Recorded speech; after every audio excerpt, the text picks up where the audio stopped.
Hello students, आज हम लोग बात करने वाले हैं किंगडम फंजाई के अंदर ही जो हमारे पास सबसे फर्स्ट क्लास मेंशन्ड है, जिसका नाम है हमारे पास फाइकोमाइसिटीज़।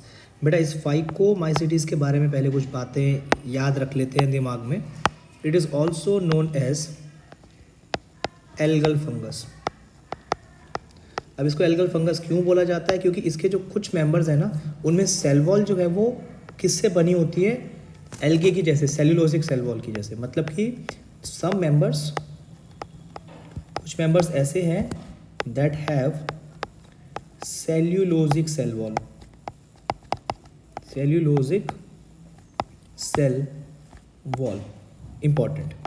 ठीक है, अगर हम इसके हैबिट की बात करते हैं या हैबिटेट की बात करते हैं, सॉरी, तो यहाँ पे जो हैबिटेट है हमारे पास दैट इज एक्वेटिक। पहली बात, सिर्फ फाइकोमाइसिटीज के मेंबर्स ही हमारे पास एनसीईआरटी के अकॉर्डिंग एक्वेटिक होते हैं, सो दैट इज इंपॉर्टेंट। कुछ मेंबर्स ऐसे हैं जो कि डिकेइंग वुड के ऊपर मिलते हैं या फिर मॉइस्ट एंड डैम्पी प्लेसेस में मिलते हैं। ठीक है, तो डिकेइंग वुड है ना, इसलिए एक वर्ड यहाँ से निकाल लेते हैं कि इसके अंदर कुछ मेंबर्स ऐसे होते हैं जो कि सेप्रोफाइट्स होते हैं। ठीक है, एक प्रीवियस लेक्चर मैंने एनसीईआरटी का ही बनाया था फंगस की कैरेक्टरिस्टिक फीचर्स के ऊपर, शायद आप लोगों को याद होगा। वहाँ पे मैंने सेप्रोफाइट, न्यूट्रिशन एंड ऑल सब कुछ देखा था। अब देखो, दूसरा वाला जो हमारे पास एक और वर्ड लिखा है यहाँ पे एनसीईआरटी ने, ऑब्लिगेट पैरासाइट। देखो बेटा, सबके ऊपर ये पैरासाइट नहीं है, they are obligate parasite on the plants. This is the characteristic feature of Phycomycetes, very important. मतलब कि फाइकोमाइसिटीज के मेंबर पैरासाइट्स भी हो सकते हैं और सेप्रोफाइट भी हो सकते हैं, मतलब दोनों के चांसेस हैं। माइसीलियम की बात करते हैं।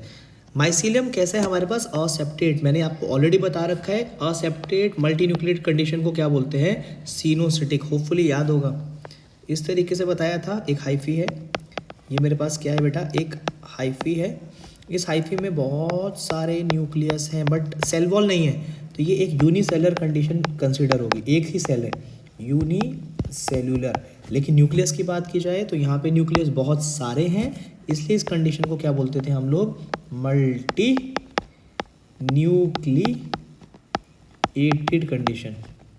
याद होगा तुम्हें, मल्टी न्यूक्लिएटेड कंडीशन। तो सेप्टम भी नहीं है, तो सेप्टम जो है वो हमारे पास है ही नहीं, इसलिए इस कंडीशन का नाम असेप्टेट रखा था। So one word is aseptate, second is multinucleated, that condition is known as coenocytic condition. Right है।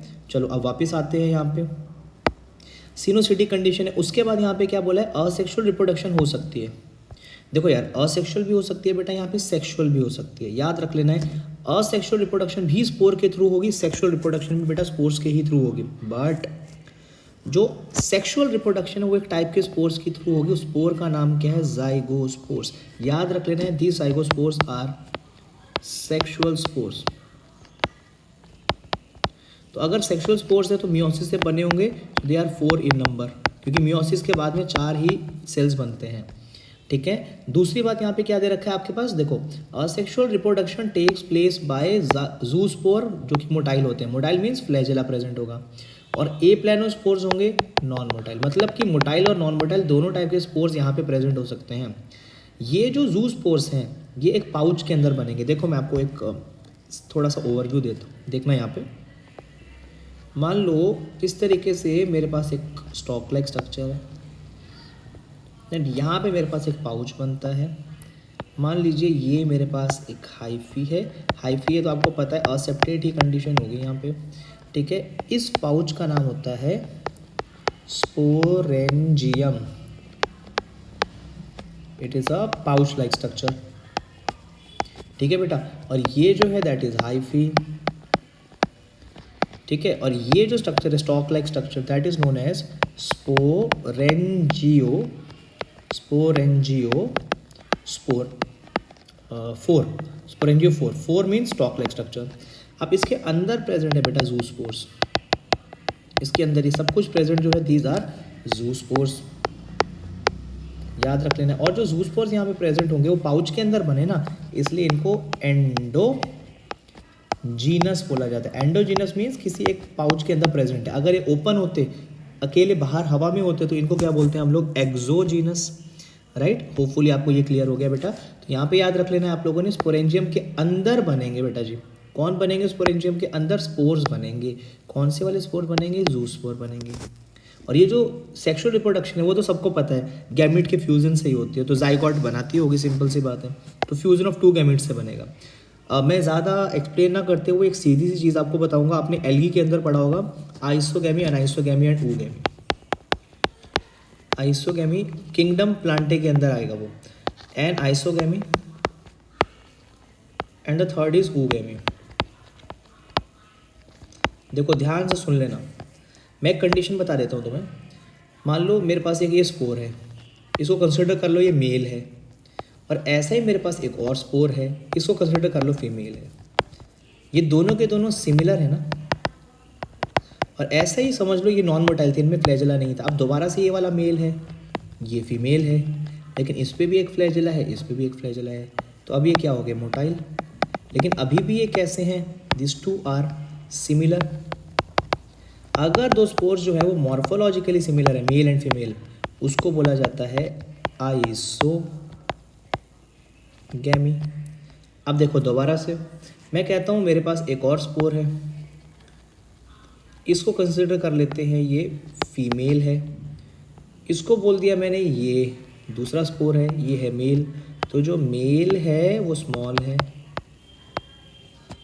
फीमेल जो है वो लार्ज है। या तो दोनों के ऊपर फ्लैजेला नहीं होगा या फिर दोनों के ऊपर ही फ्लैजेला होगा।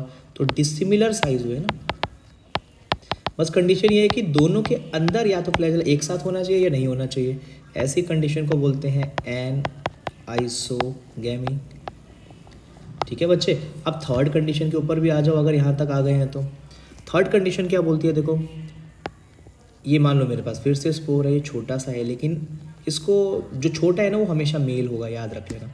फॉर एग्जाम्पल इसको मैंने फिर मेल बोला, और एक बड़ी सी फीमेल है जिसकी बीवी मोटी, उसका भी बड़ा नाम है, वैसे वाला है ना। अब ये जो फीमेल है इसके ऊपर ना कभी भी स्टेज क्या कह सकते हैं, मोटाइल नेचर नहीं होगी। तो मैं इसको कैसे बोल दूंगा? तो यहाँ पे ना फ्लैजेला जो होगा ना वो हमेशा एब्सेंट होगा। फ्लैजेला जो है दैट इज़ एब्सेंट। तो अगर फ्लैजेला एब्सेंट हुआ तो ये कैसा होगा? मेरे पास नॉन मोटाइल होगी बेटा। तो जो फीमेल है वो हमारे पास हमेशा कैसी होगी? Non motile. नॉन मोटाइल को क्या बोलते हैं बेटा? स्टेशनरी, एक ही जगह पे पड़ी रहेगी, ठीक है ना। और जो मेल है वो मोटाइल होगा। तो मेल यहाँ पे जो है दैट इज़ मोटाइल और small, female is non motile and large, that condition is known as oogamy. Hopefully ये तीनों टर्म्स आपको क्लियर हो गई। ठीक है, आगे क्या लिखा है? कुछ एग्जाम्पल्स हैं बेटा, यहाँ पे याद रख लेना है आप लोगों को। एक एग्जाम्पल दे रखा है म्यूकर, है ना। म्यूकर जो है हमारे पास ये, इसको डंग मोल्ड के नाम से जाना जाता है। गाय के गोबर के ऊपर ग्रो करता है ये, it is known as dung mold. और राइजोपस जो होता है हमारे पास, ठीक है, ये इसको क्या बोला जाता है? Bread mould. ये भी याद रखिए, ब्रेड मोल्ड। एक होती है एल्ब्यूगो, हमने पहले फंगस की बेसिक में पढ़ा था। एल्ब्यूगो जो होती है Candida, it is a parasitic fungus. किसके ऊपर? मस्टर्ड के ऊपर। और मस्टर्ड क्या था अपने पास? Brassica, brassicaceae. तो होपफुली इसमें कुछ मेंबर्स हमें ऐसे दिख रहे हैं जो मोल्ड हैं, जो कि सैप्रोफाइट है बेटा, और कुछ मेंबर ऐसे दिख रहे हैं जो कि पैरासाइट है। इट मीन्स फाइकोमाइसिडीज के मेंबर सैप्रोफाइट और पैरासाइट दोनों हो सकते हैं। Asexual reproduction motile non motile spore से हो सकती है, सेक्सुअल रिप्रोडक्शन मोटाइल स्पोर से ही होगी। यहाँ पे याद रख लेना है सेक्सुअल रिप्रोडक्शन 3 टाइप की हो सकती है, आइसोगैमी, अनाइसोगैमी एंड ooगैमी। स्टिल अगर आपको कोई डाउट है बेटा इसके ऊपर तो do ask in the comment section without any kind of hesitation. और अगर आप लोगों को ये वीडियो अच्छी लगी हो then please do appreciate in the comment section. Thank you so much and good day.